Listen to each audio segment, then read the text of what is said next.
बीते दिनों कैथल की ऐसे मार्केट में भाजपा के वरिष्ठ नेता राव सुरेंद्र सिंह के भाई के घर पर चोरी की घटना को अंजाम चोरों द्वारा दिया जाता है और चोर जो है वो नौकर है, क्योंकि कुछ दिन पहले उस नौकर को यहां पर रखा गया था, लेकिन अपने दोस्तों के साथ मिलकर उस चोरी की वारदात को अंजाम देता है, जिसमें 1,28,00,000 रुपए की जेवर, डायमंड ज्वेलरी और जो पुश्तैनी ज्वेलरी थी और कुछ कैश को लेकर वो फरार हो जाते हैं, जिसकी सामान की पूरी आकलन की राशि की अगर बात करें तो 1,28,00,000 रुपए उनकी बताई जा रही है। फिलहाल पुलिस कार्रवाई करती नजर आ रही है। पुलिस विभाग द्वारा 3 टीमों को गठित किया गया है, जिसमें CI 1, CI 2 और जो सिविल लाइन थाना उसकी टीम फिलहाल कार्रवाई करती हुई नजर आ रही है और उस नौकर को भी ढूंढने की तलाश की जा रही है जिस नौकर के रेफरेंस से इस नए नौकर को रखा गया था। फिलहाल तमाम अड्डों पर जो है दबिश की जा रही है, लेकिन फिलहाल पुलिस के हाथ में कुछ नहीं है, लेकिन बहुत जल्द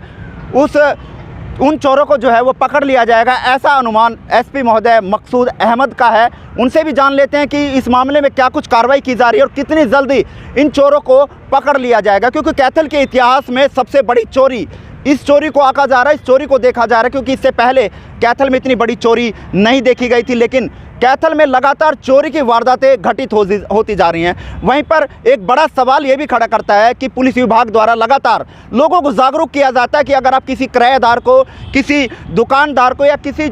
नौकर को अगर आप अपने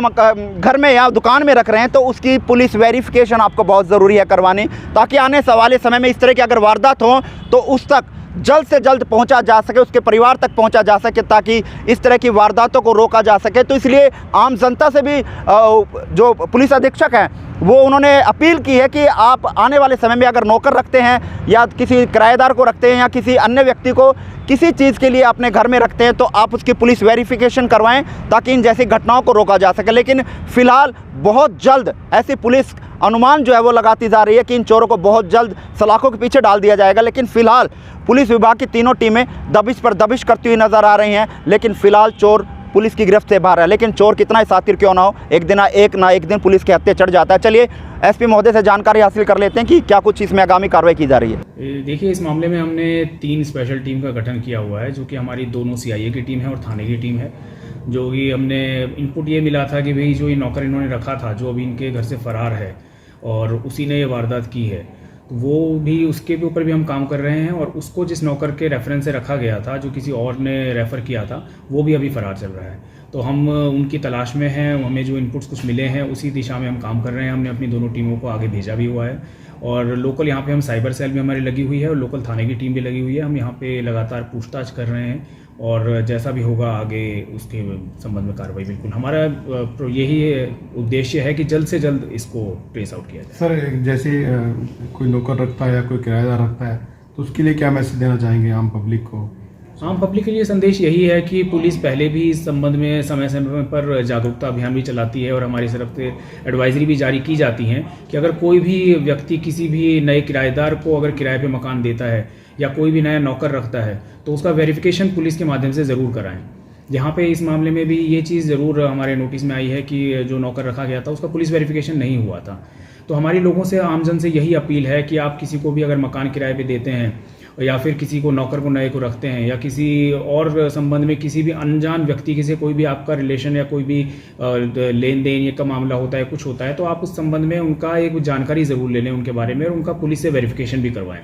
और यही हमारी अपील रहेगी जितने भी होटल, रेस्टोरेंट और ये गेस्ट हाउसेस चलाते हैं कि वो भी अगर किसी को भी अपने यहाँ पे रुकने के लिए कमरा देते हैं तो उनसे ज़रूर उनकी ID लें और अपने पास उनका प्रॉपर रिकॉर्ड रखें। अदरवाइज़ मान लो कभी बाद में कोई इन्वॉल्वमेंट किसी अपराधी का किसी होटल में रुकने का पाया जाता है तो फिर होटल वाले पे या गेस्ट हाउस के मालिक पे या मैनेजर पे भी संबंधित कार्रवाई की जाएगी। तो सर, कोई पता लग पाया हो जो अपराधी फरार हैं, जो चोर फरार हैं, उनका कहीं ठिकाना पता लग पाया हो कि कहाँ के थे, कोई एड्रेस प्रूफ उनका मिल पाया हो, कहाँ के रहने वाले थे?